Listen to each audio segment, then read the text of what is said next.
I am Shrek और आज हम लोग एक बुक के बारे में बात करने वाले हैं जिसका नाम है eclipse the soul humanity is optional. और अगर आपको साइकोलॉजिकल थ्रिलर और शोनन वाइब्स वाली बुक अच्छी लगती हैं तो ये आपके लिए बेस्ट बुक होने वाली है। ये बुक ह्यूमैनिटी को क्वेश्चन करती है कि अगर ह्यूमैनिटी ऑप्शनल हो जाए और कुछ ऐसी सिचुएशन क्रिएट हो जिसमें आपको ह्यूमैनिटी ही गलत लगने लगे तो क्या आप तब भी ह्यूमैनिटी को चूज़ करोगे। इस कहानी का प्लॉट 3 चीज़ों के ऊपर रिवॉल्व करता है, इविल स्पिरिट्स, सयाका और उसकी बहन मायोमी। सबसे पहले इविल स्पिरिट क्या होते हैं? तो इविल स्पिरिट कुछ क्रिएचर्स होते हैं जिनको खाने के लिए ह्यूमन सोल की ज़रूरत होती है और रीजनरेट या फिर अपनी पॉपुलेशन बढ़ाने के लिए भी ह्यूमन सोल की ज़रूरत होती है। बस फ़र्क ये होता है कि रीजनरेट या पॉपुलेशन बढ़ाने के लिए इन्हें ह्यूमन की परमिशन लेनी पड़ती है उनका सोल लेने के लिए।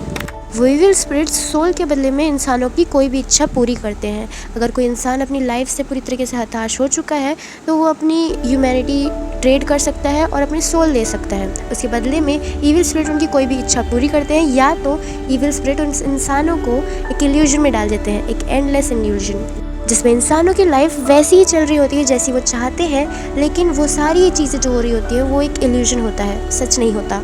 अब उन्हें परमिशन क्यों लेनी पड़ती है ये तो स्टोरी में ही है। तो अब बात कर लेते हैं सयाका की, जो इस कहानी की मेन कैरेक्टर है।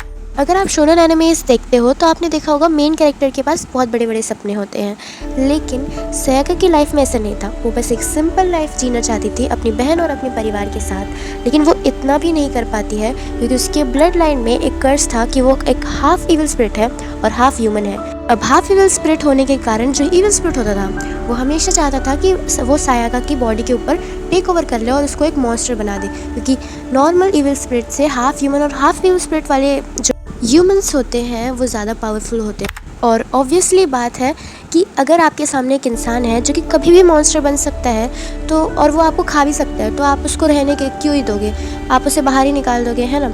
इसलिए कोई भी विलेजेस जो सयाका या उसके परिवार को रहने नहीं देता वहाँ। इसी कारण सयाका की एक जर्नी शुरू हो जाती है। वो एक जगह से दूसरी जगह ट्रैवल करती है और वो ये ठान लेती है कि उसे प्रूव करना है कि इसका जो ब्लड है वो ईविल नहीं है, वो एक ईविल स्पिरिट नहीं है और वो एक नॉर्मल ह्यूमन की तरह भी जी सकती है। इस जर्नी में सयाका की बहन मायोमी को इविल स्पिरिट्स ले जाते हैं एक रिचुअल के लिए जो उन दोनों की ब्लड लाइन से जुड़ा हुआ होता है। अब सयाका को अपनी बहन को भी इविल स्पिरिट से बचाना होता है। इन दोनों कैरेक्टर के अलावा और भी बहुत सारे कैरेक्टर हैं जो आपको स्टोरी पढ़ने के बाद ही पता चलेगा। अब ये स्टोरी जो है वो वटपैड में अवेलेबल है, 10 चैप्टर्स इसके आ गए हैं। अगर आपको और भी चैप्टर्स चाहिए तो कमेंट में आप लिख देना, मैं ज़रूर डालूंगी। तो इस वीडियो को हम यहीं ख़त्म करते हैं और अगर आपको एनिमे रिकमेंडेशन और स्टोरी टेलिंग वीडियोस अच्छी लगती हैं तो इस चैनल को अभी सब्सक्राइब करना और लाइक भी।